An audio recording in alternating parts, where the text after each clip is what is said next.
Hi everybody, it's Tamara from Fitness XD, and today I'm going to show you how to properly count your macros, okay?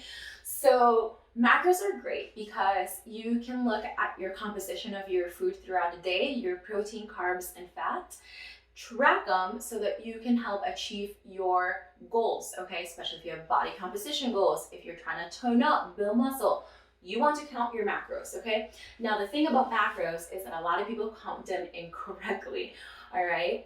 Whether they miss counting food throughout the day, by mistake, it happens, or they're making volume measurements. So volume measurements is when you use a measuring cup, like these.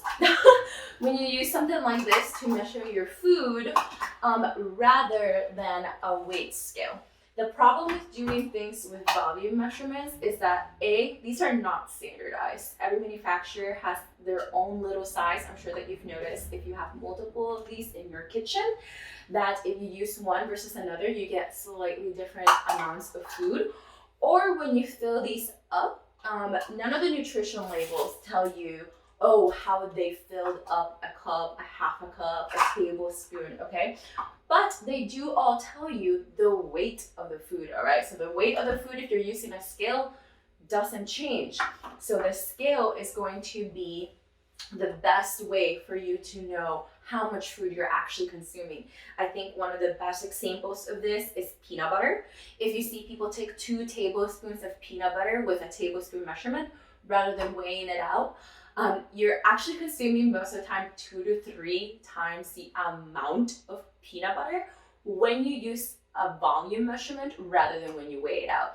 So today I'm going to show you my breakfast, and I'm going to cook it for you, and I'm going to show you what that looks like by weight versus by volume measurement, so that you can see the caloric and macronutrient difference between the 2 meals. And in this post, I'll also include some images of peanut butter, what it looks like to have 1 to 2 tablespoons when you use a volume versus a scale weight. So I won't show that in the video. I'll actually include some images down the bottom. So just make sure that you click on the link below to go check out that blog post.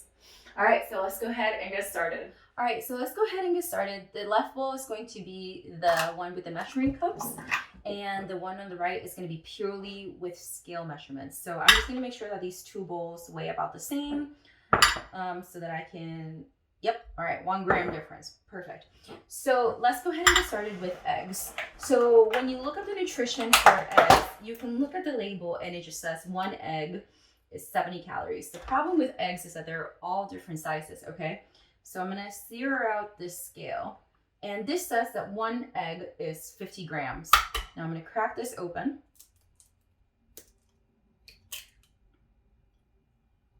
And look at that, 51 grams. It's actually probably one of the most exact eggs that I have seen.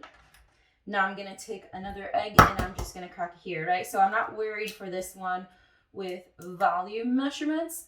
We're just gonna, with weight measurements, we're gonna see how they compare at the end. Now, when I look here, I'm gonna shake these eggs. So here it says that 3 tablespoons is 1 serving size, and that has 5 grams of protein. So I'm going to grab my tablespoon, 1 tablespoon here, and I'm gonna put 6 tablespoons on there, okay? Okay, so that's 6 tablespoons. Just put that right there.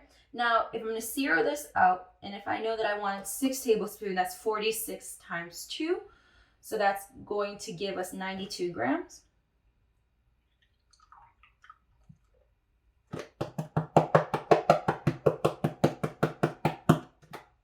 Oh, look at that. I had exactly almost just 2 or 6 tablespoons left. Okay, awesome. So now let's compare the weights one to the other, okay? So I'm just gonna zero this out. This number is 417. But if we do it by volume measurements, then we see that this number is actually 388, okay? So that's a pretty big delta, considering that here we think that we're consuming a certain amount of protein, but really we're consuming less than what we think we're doing, okay?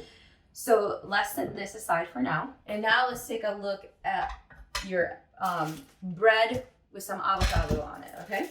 So here it says one slice of bread is 28 grams, okay, and that's 72 calories or 70 calories. So you can either log that by simply taking, you know, oh, I had 2 slices of bread, I'm gonna log that. Versus all bread sizes vary, not by a lot, but they vary some. So if I weigh my slices of bread,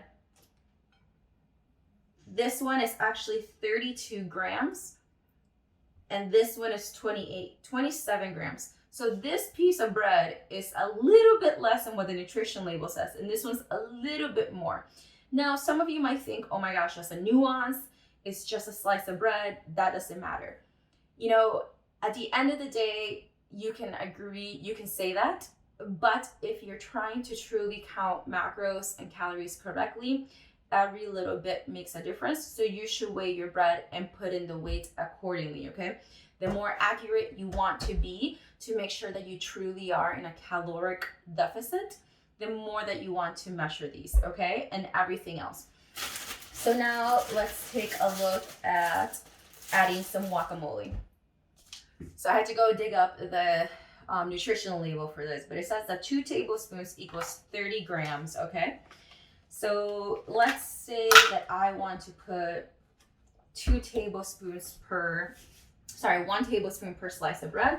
All right, so I just went ahead and cleaned off my tablespoon measurement to make sure that I don't have any sort of egg white on there, right? And if I just put a tablespoon on there, and I'm like, okay, cool, that's 1 tablespoon. Before I move on, I actually want to show you that when I thought I was only putting in 1 tablespoon because of the volume measurement, I don't know if you can see the number, but it came down to 32 grams, okay? So I'm gonna try to slide this plate over. Hopefully I can get it on camera. But 32 grams is what it's telling me. And I thought that was only 1 tablespoon, but really I just gave myself 2 tablespoons. So when I measure it out, let's see what 1 tablespoon actually looks like, okay? So I zero it out. Oop, didn't work, so I just zero it. Let's try that again. 15 grams, guys. No, 18 grams. So I actually need to remove a little bit.